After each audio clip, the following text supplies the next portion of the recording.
Selamat malam sahabat Hermina. Kembali lagi dengan saya Dr. Irma. Saya dokter umum di Hermina Jatinegara.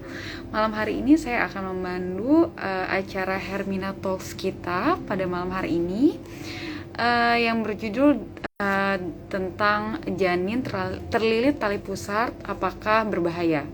Nah, pada malam hari ini kita kedatangan narasumber dari dokter spesialis di Hermina Jatinegara, oleh Dokter Irwan, spesialis obstetrik ginekologi. Nah, tanpa berlama-lama lagi kita langsung aja invite beliau ya. Oke, kita invite ya.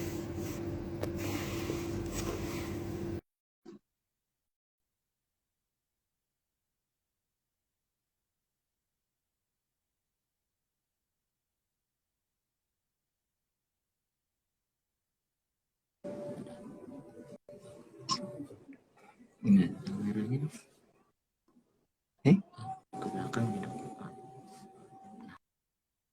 Oh iya.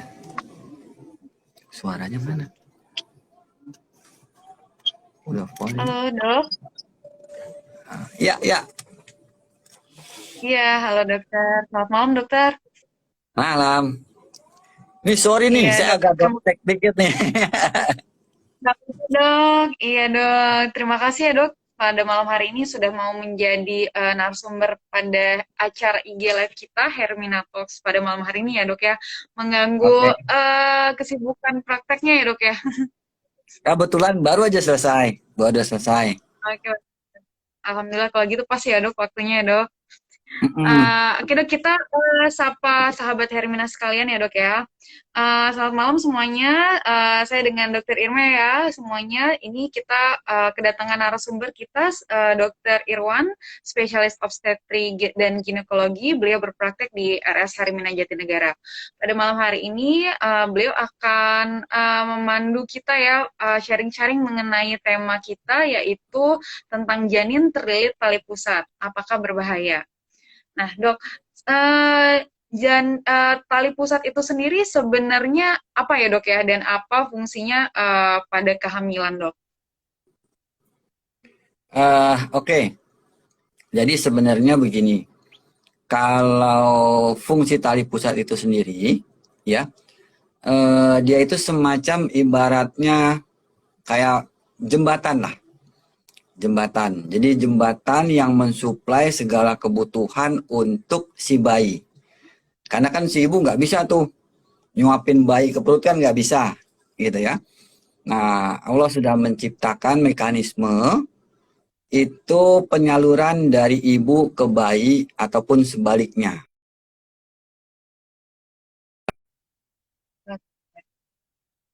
Saat dia seperti panjang, seperti jembatan, jadi segala macam zat nutrisi masuk dari ibu ke dalam bayi, kemudian oksigen yang diangkut masuk ke dalam bayi. Begitu juga sebaliknya, yang udah nggak dipakai sama bayi dikeluarkan, masuk lagi ke dalam darah ibu. Gitu. Nah, termasuk misalnya salah satunya antibodi. Nah, itu juga disalurkan kepada ibu, kepada Pertahanan. bayinya. Ya, buat pertahanannya. Makanya mungkin pernah dengar imunisasi yang sudah menjadi dicanangkan rutin itu tetanus ya. Pernah dengar kali ya, Iya dok. suntikan TT gitu ya. Tali pusatnya dipotong pakai bilah bambu tuh, sehingga banyak Iya terjadi dok ya. infeksi pada bayi. Nah, sekarang ini kita belum bisa tuh yang namanya mengharapkan persalinan selalu di tempat-tempat yang steril. Yang di jauh-jauh di dukun itu masih ditolong oleh dukun. Makanya salah satu proteksinya adalah diberikan imunisasi TT. Itu. Iya Nah, itu dok. akan nanti masuk tuh ke dalam bayinya. Disalurkan melalui si tali pusat tadi. Gitu. Itulah fungsi daripada tali pusat. Berarti prinsipnya buat asupan nutrisi sama kekebalan tubuh bayi ya dok ya? Ya, semuanya. Semua yang diperlukan, baik itu nutrisinya, kemudian sebaliknya, nutrisi masuk, ekskresi dari bayi, yang dikeluarkan, kayak kita misalkan pup lah, barang-barang yang udah nggak penting, dikeluarkan, balik lagi lewat situ. ditransfer Hmm, O2 sebagai oksigennya, ditransfer balik lagi dari bayi ke ibu CO2-nya, kayak gitu. oke. Berarti dia juga sebagai tempat ekskresi zat-zat yang udah nggak dipakai sama si bayinya ya dok ya, karena bayinya mungkin belum bisa ngeluarin cairan sendiri, zat-zat yang tidak berguna sendiri, makanya dia transfer lewat tali pusat gitu ya dok ya. Yes, betul. Oh gitu dok. Betul. Nah ini kalau mengenai tema kita nih dok, terlilit tali pusat itu biasanya terjadi pada usia kehamilan berapa dok? Dari awal kehamilan sudah ada resiko atau di usia tertentu yang sangat beresiko terlilit tali pusat dok?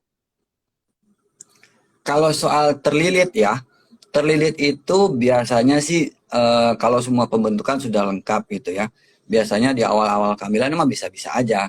Cuman Oh, bisa masalahnya bisa. kan bisa, kalau misalkan di dalam, bayangkan sebuah balon gitu ya yang berisi boneka-bonekaan lah ya. Kemudian ada tali. Bayi itu kan masih berenang-berenang di dalamnya dan sebagainya, bergoyang-goyang gitu ya. Kemudian tali pusat juga panjangnya belum optimal. Nah, itu biasanya nggak terlalu terlihat. Kita juga nggak terlalu mikirin tuh karena panjangnya juga belum optimal. Nah, kalau pada kehamilan trimester ketiga, nah itu Hmm? mulai tuh sekitar 28 minggu lebih. Bayi bermain-main di dalam rahim, itu bayi nggak punya mainan. Jadi mainan dia cuma di tali pusat itu. Kadang dengan gerakan yang spontanitas, yang dia belum bisa mengarahkan, tali pusat itu terpental misalkan.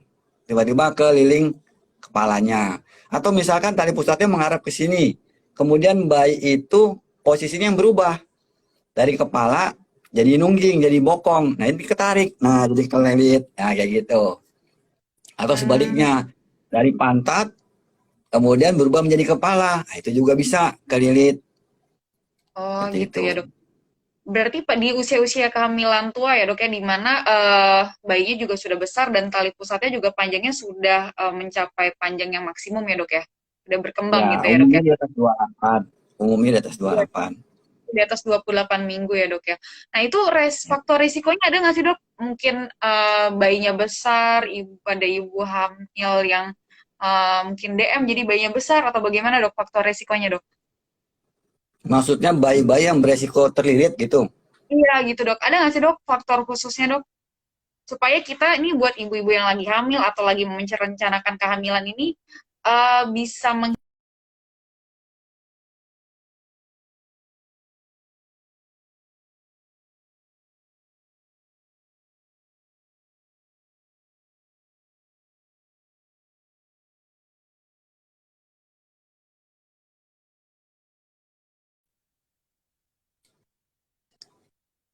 Sinyalnya sempat terhenti. Gimana?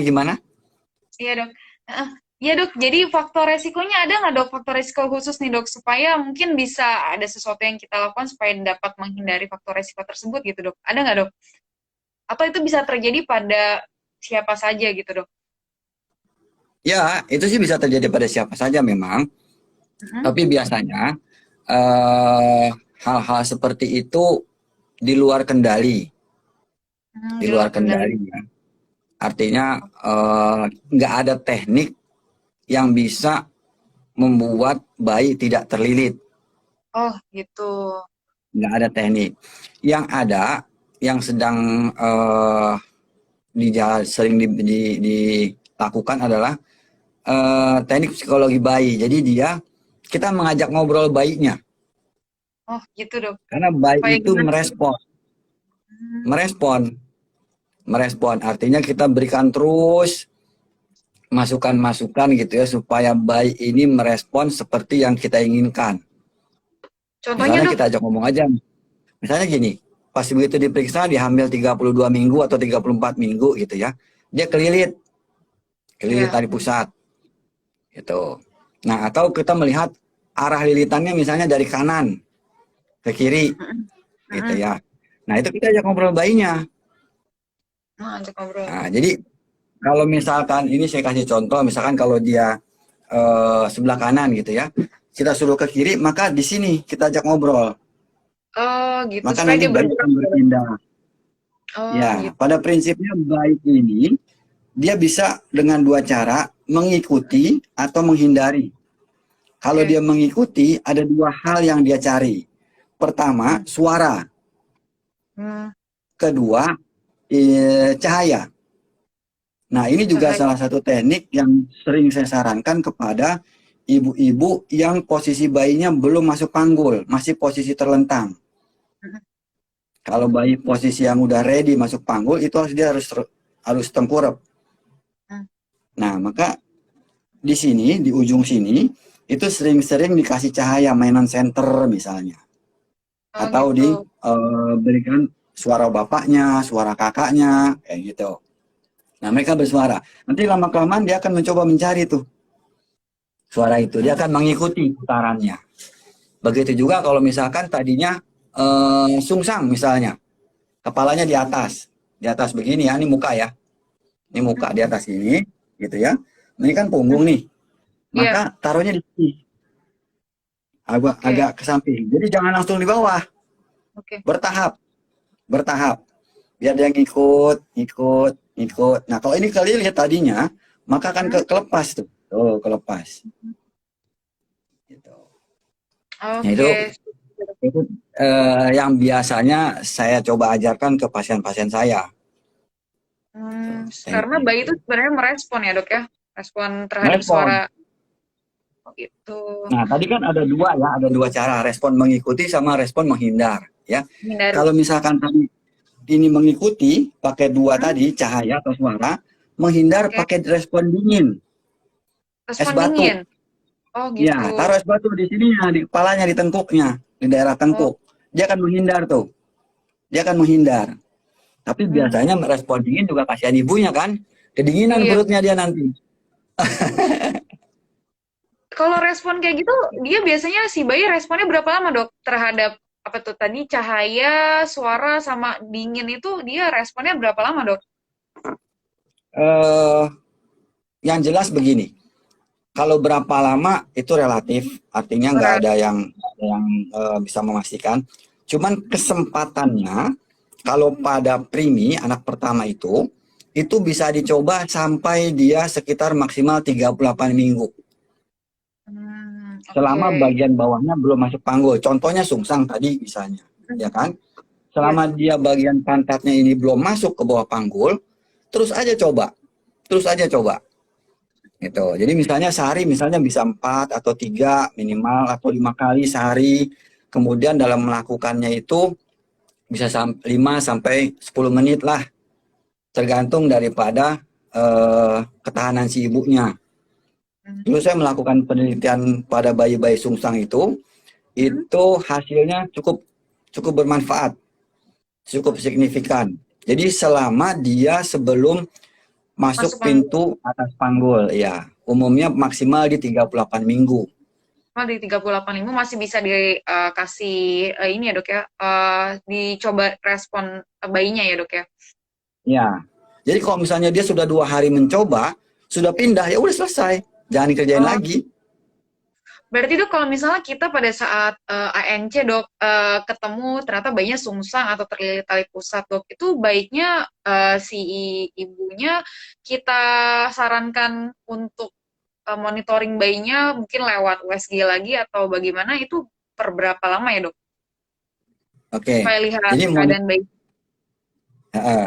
monitoring itu kan bisa subjektif, bisa objektif ya. Jadi subjektif yang bisa dirasakan oleh ibu sendiri, yaitu gerakan bayi. Jadi kalau misalnya ada lilitan yang menyebabkan aliran darah berkurang gitu ya, maka bayi juga akan merespon, pergerakannya akan berubah. Baik itu dalam segi jumlah maupun dari segi kekuatan. Oke. Tuh. Tapi terkadang hal ini berbeda maknanya antara hamil besar dengan sebelumnya. Kalau hamil besar kan udah menekuk sekali kan udah tingkat kekuatannya nggak sekuat sebelum-sebelumnya. Tuh. Nah biasanya kalau kita ini di Hermina ini pakai kartu monitor gerakan janin.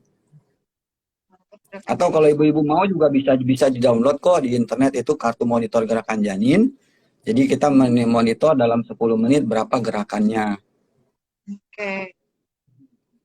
Gitu. Nah kalau misalkan secara objektif, Hmm? Ya, kita monitornya pertama dengan USG, kedua dengan CTG, SG sama CTG. kardiotopografi. Itu alat-alat yang bisa membantu untuk menilai bagaimana perkembangan si bayi respon terhadap lilitan tadi. Oke. Berarti si ibunya juga kita edukasi supaya ini ya, memantau gerakan janinnya sendiri ya, Dok ya. Kalau misalnya memang ada Betul, lilitan pusat atau sungsang gitu ya, Dok ya. betul, betul. Oke. Jadi dia memantau usahakan selalu memantaunya pada jam yang sama, kondisi Hmm. yang sama. Jadi jangan membedakan memantau di pagi hari dibandingin besokannya sore hari, besokannya lagi ngacak di siang hari, besoknya lagi habis makan, besoknya lagi pas tidur. Nah itu jangan begitu. Oke, berarti di Jadi jam-jam yang sama, Dok. membandingkan itu jam-jam yang sama. Misalkan dia mau membandingin pagi sama malam, monggo silakan aja 2 momen misalnya gitu ya. Tapi selalu perbandingannya yang sama, Oke. perbandingan yang sama. Oke, supaya apple to Begitupun apple juga misalnya ya, di Dok. kantor, ya apple to apple. Tuh. Oke. Untuk lilitan tali pusat sendiri ini, apakah semuanya berbahaya, Dok? Atau ada perbedaannya, Dok? Misalnya 2 lilitan itu lebih bahaya, atau kalau 1 lilitan itu mah nggak bahaya, gimana, Dok? Bahaya atau tidaknya itu relatif. Kalau dihitung dari jumlah betul, Hmm?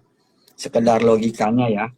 Tetapi sebenarnya ada satu hal yang pertama, kita nggak pernah tahu berapa panjang tali pusat. Oke. Meskipun satu kali misalnya, tapi kalau tali pusatnya pendek kan kecekek juga. Meskipun 2 kali gitu ya, tapi kalau tali pusatnya panjang kan longgar juga, nggak terlalu kecekek. Tapi umumnya lebih dari 2 itu cukup berbahaya. Lebih dari 2 itu cukup berbahaya. Oke. Tuh. Itu kalau bicara Kalau, kehamilan nih, ya, Dok. bukan dalam persalinan. Oh, oke. Nah, ngomong-ngomong, Dok, ini ada pertanyaan nih, Dok, terkait ini dari salah satu sahabat Hermina. Kalau pasien ibu hamil udah ketahuan nih, Dok, ada lilitan tali pusat, apakah dia bisa lahir secara normal atau harus SC atau ada kriteria tertentu, Dok, untuk menentukan proses persalinan pasien tersebut, Dok? Biasanya kalau misalnya di awal-awal, eh, yang harus pertama kali diperiksa itu cocok dulu apa enggak luasnya panggul dengan besar Oke. kepala bayi dan taksiran berat janin. Tuh, ya. Jadi tanpa lilitan tali pusat pun kalau misalnya memang nggak cocok nggak akan bisa lahir. Nah, biasanya tali pusat itu suka menyusahkan merubah posisi daripada kepala. Yang tadinya dia nunduk, karena kelilit, ketarik, dia jadi begini. Itu kalau tali pusatnya pendek. Tapi kalau tali pusatnya tidak mengganggu, meskipun kelilit, dia tetap bisa nunduk, ya lahir-lahir aja. Tuh, lahir. Nah, kalau Oke. misalkan pada saat persalinan, biasanya tuh kalau misalnya kita nih pada menolong nih, curiga adanya tali pusat yang mulai mengganggu, itu ada yang namanya turtle sign neck. Terus Jadi, sign neck. jadi tanda kayak kepala kura-kura. Kepala kura-kura kan suka keluar, masuk, keluar, masuk. Jadi begitu ibunya suruh ngeden, ayo bu ngeden bu, dia ngeden keluar mulai. Tapi begitu ini masuk lagi, ntar ngeden lagi keluar, ntar masuk lagi. Ya itu memperlambat prosesnya. Apalagi kalau Hmm, ibunya ngedennya tanggung, nah itu oke. memperlambat. Nah itu Bahaya curiga nggak, Dok? kan ya. Selama dia tidak mengurangi aliran darah, enggak sih, Oh, enggak ya. Berarti tetap enggak. masih bisa lahir dengan normal ya, Dok ya. Sebenarnya masih ada kesempatan gitu kalau misalnya ibu-ibu yang mau lahir normal untuk tetap lahir normal walaupun bayinya ada lilitan ya, Dok ya.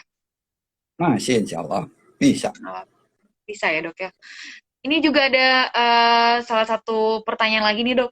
Kalau misalnya Oke, nggak perut bisa lihat kedutan, pertanyaan. Cara lihat oh, pertanyaannya nggak, bagaimana? Dok. Ada di DM, Dok. Ada di DM. Oh, begitu. Oke.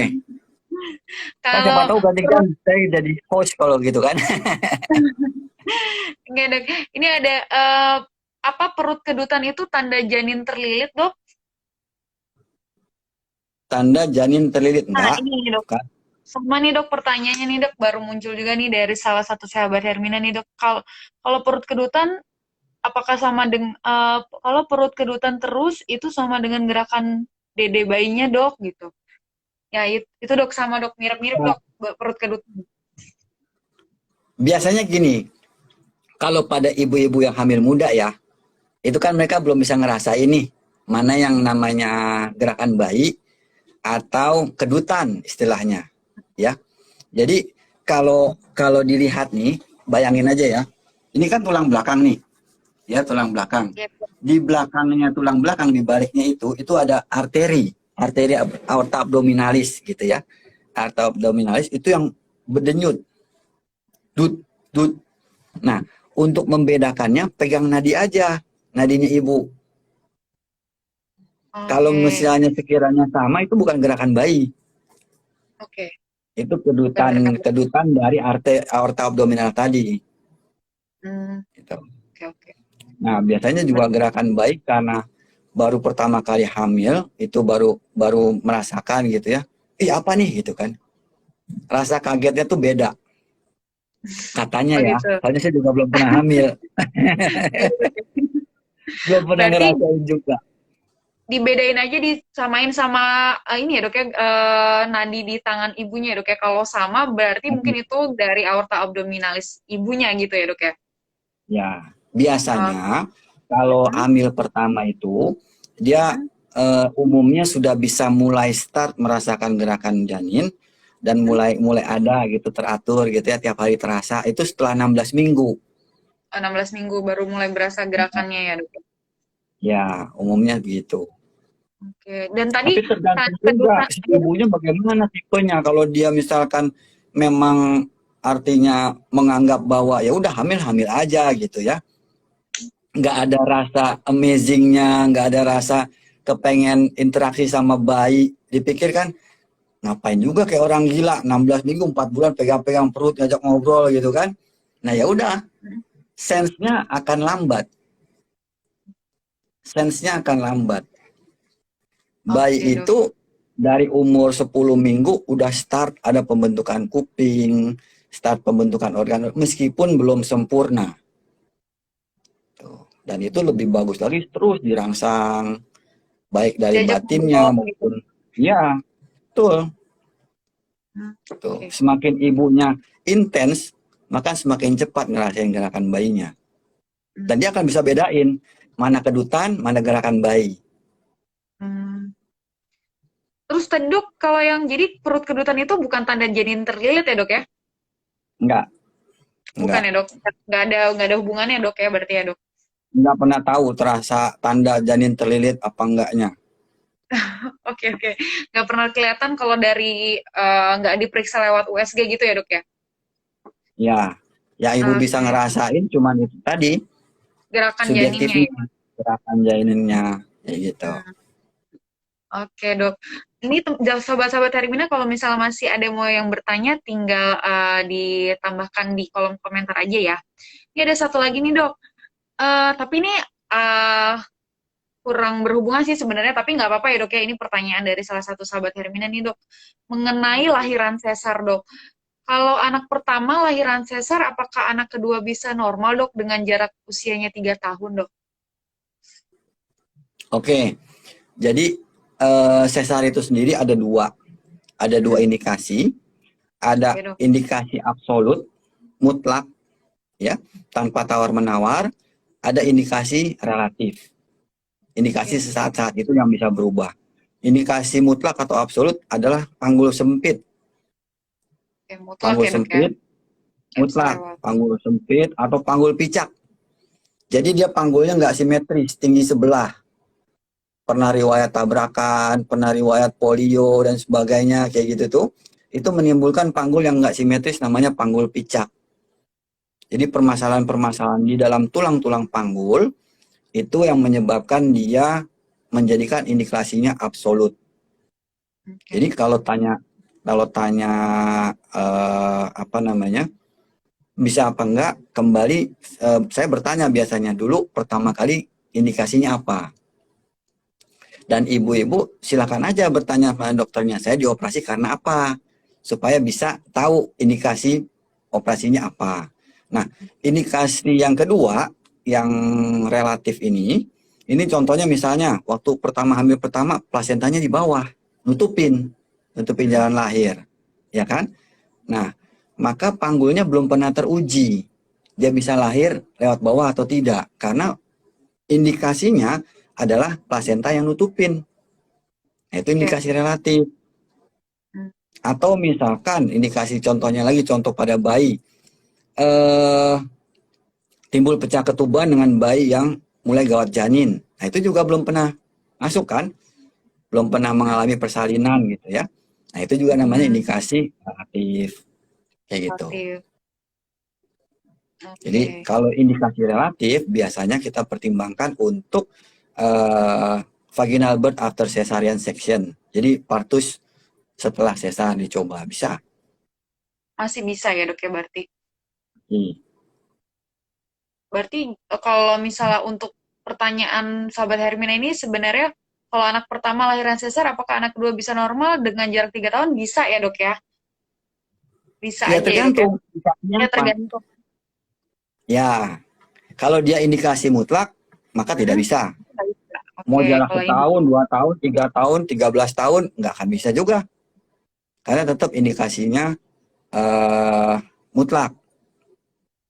Makanya kalau saya mendapatkan pasien indikasi mutlak, saya nggak menyarankan udah Pak atau Bu jarangin anaknya, enggak, bebas saja, toh tetap akan disesar misalnya kan, itu. Jadi sesar itu bukan kehendak netizen. Jangan lo tetangga gua baru sekian bulan begini, enggak ada hubungannya. Apabila sudah mutlak silahkan atur sendiri. Kalau memang mau atur 3 tahun ya silahkan. Kalau memang 2 tahun ya 2 tahun. Kalau mau setahun ya setahun, toh disesar juga. Hanya di sini perlu dipahami jangan salah konsep. Gitu. Jangan salah konsep. Dia kalau ada indikasi mutlak ya memang tidak bisa harus SC gitu ya dok ya berarti ya dok. Nah ini saya mau kasih satu saran ya. Jadi untuk ibu-ibu gitu ya, yang misalnya mempunyai indikasi mutlak, kemudian karena panggul sempit gitu ya, ada hal yang ibu-ibu bisa lakukan pada anaknya. Pada anaknya terutama yang perempuan, karena perempuan kan butuh panggul untuk melahirkan, ya. Iya dok. Dijaga aktivitasnya, kemudian dijaga gizinya, jangan sampai dia anemia. Aktivitas itu diperlukan untuk merangsang pembentukan tulang. Artinya biarkan meskipun anak perempuan, jangan gender, jangan terlalu pilih-pilih gender. Anak perempuan main boneka aja duduk di pojok situ gitu kan, nggak boleh main bola ya nggak juga. Orang belum gender selection kok, biarkan aja dia main loncat-loncat kayak apa gitu ya. Bapaknya aja yang jagain, ibunya yang jagain. Aktivitas itu akan memicu epifisis tulang-tulangnya sehingga akan melebar. Kemudian juga jaga gizinya, terutama apabila nanti misalkan menjelang menstruasi, dekat-dekat mau menstruasi. Kalau dia menstruasinya banyak, perhatikan anemia apa enggak. Anemia pun bisa nanti mempersulit pertumbuhan daripada tulang-tulangnya. Jadi jangan sampai yang terjadi pada ibunya terjadi pada anak perempuannya. Dijaga. Itu. Berarti sarannya bisa aja berarti ya dok ya kalau misalnya kita punya panggul yang sempit, anak kita nanti bisa dijaga dengan memenuhi asupan gizinya supaya pertumbuhan tulangnya juga bagus gitu ya dok ya. Betul. Panggul sempit itu bukan turunan. Bukan turunan ya dok ya. Tergantung pertumbuhan dari tulang-tulang si anak juga ya dok ya berarti. Ya, bukan turunan, bukan tanjakan, bukan tikungan. Oh iya dok. Oke dok. Dok, mungkin ini terakhir kali ya dok ya, mengenai tema kita nih dok. Buat ibu-ibu hamil yang di sana mungkin khawatir ya dok kalau anaknya nanti ada lilitan tali pusat, kita apa nih dok tipsnya atau apa yang harus kita aware supaya pertumbuhannya walaupun ada lilitan tali pusat itu tetap bagus gitu dokter? Ada nggak dok tipsnya dok? Yang pertama yaitu jaga sense tadi, ya. jaga sense untuk menjaga hubungan antara ibu dengan bayinya, ya kan? Yang kedua, perbaiki gizi. Jadi meskipun ada lilitan, kalau si tali pusat itu tumbuh dengan baik, ya, tumbuh dengan panjang, dengan kelenturan dan segala macam itu yang masih dalam batas normal, maka lilitan sekalipun nggak akan mengganggu prosesnya, kayak gitu. Yang ketiga, eh, rutin dalam arti ikutin petunjuk dokter yang memeriksa. Jadi kalau misalnya kerutinan sekarang, misalkan dokternya mengatakan, yuk kita ketemu 2 bulan lagi atau ketemu sebulan lagi, ya gitu, itu ikutin seperti itu. Karena itu kan nanti kan bagian dari pemantauan.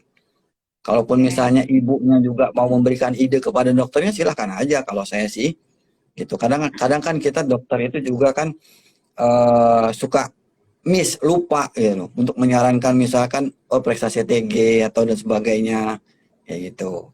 Monggo silakan aja, dok saya mau diperiksa CTG dong, pengen lihat pemantauan. Oke, nggak apa-apa. Karena komunikasi 2 arah kalau bagi saya itu lebih lebih lebih nyaman, lebih nyaman. Tuh. Oke dok. Terima kasih ya dok. Oke baiklah sahabat Hermina semuanya. Tadi barusan kita habis bincang-bincang dengan Dokter Irwan mengenai tali pusat ya. Jadi mengenai tema kita nih, apakah janin yang terlilit tali pusat itu berbahaya atau tidak? Dari kita hasil ngobrol-ngobrol tadi itu sebenarnya kita bisa membuat itu tidak berbahaya asal kita membangun sense ya dok ya terhadap bayi kita yang ada dalam kandungan. Kemudian kita juga bisa sebenarnya untuk membuat si bayi itu responsif terhadap cahaya, suara, supaya lilitan tali pusat itu juga bisa terlepas sendiri. Dan jangan lupa untuk tetap memenuhi kebutuhan gizi ibu supaya ya tadi ya dok ya tali pusat yang berkembang dengan baik, dengan panjang. Jadi kalaupun ada lilitan tali pusat ya kita lebih mudah ya dok ya dalam tanda kutip untuk melepaskan kembali gitu ya dok ya maksudnya ya dok ya. Oke deh dok, terima kasih dokter Irwan. Mungkin dokter Irwan ada sepatah 2 kata untuk menutup pertemuan kita malam hari ini dok? Kemarin saya di waktu sempat ada yang bertanya gitu ya, dok kalau misalkan kelilit tali pusat itu katanya cocok pakai baju apa aja gitu ya. Gitu ya dok. Ya, kalau saya sih jawabnya, dia tanya itu mitos atau bukan gitu kan. Kalau saya jawabnya bukan mitos. Kenapa? Yang nggak cocok itu kalau nggak pakai baju. Kalau pakai baju mah cocok-cocok aja. Berarti itu fakta ya dok ya, bukan mitos ya dok? Mitos, cuman bercandaan. Mitos. Nggak ada kaitannya antara lilitan tali pusat dengan baju. Nggak ada. Iya, nggak ada Tapi kaitannya kan, dok ya. selama mitos itu tidak berkaitan, ya mohon maaf kalau saya sih ya, nggak berkaitan dengan syariah agama kita, nggak masalah lah, nyenengin orang juga gitu ya. Bercandaan aja ya dok ya. Oh, uh, Oke dok, terima kasih ya dokter Irwan untuk kesempatannya pada malam hari ini, waktunya juga. Semoga teman-teman kita yang menyaksikan Hermina Talks kita malam hari ini mendapatkan manfaatnya dari dokter Irwan ya dok ya. Terima kasih dokter ilmunya dok. Kita tutup ya dok ya. Terima kasih dok. Wassalamualaikum warahmatullahi wabarakatuh dok. Terima kasih dok. Waalaikumsalam, sama-sama.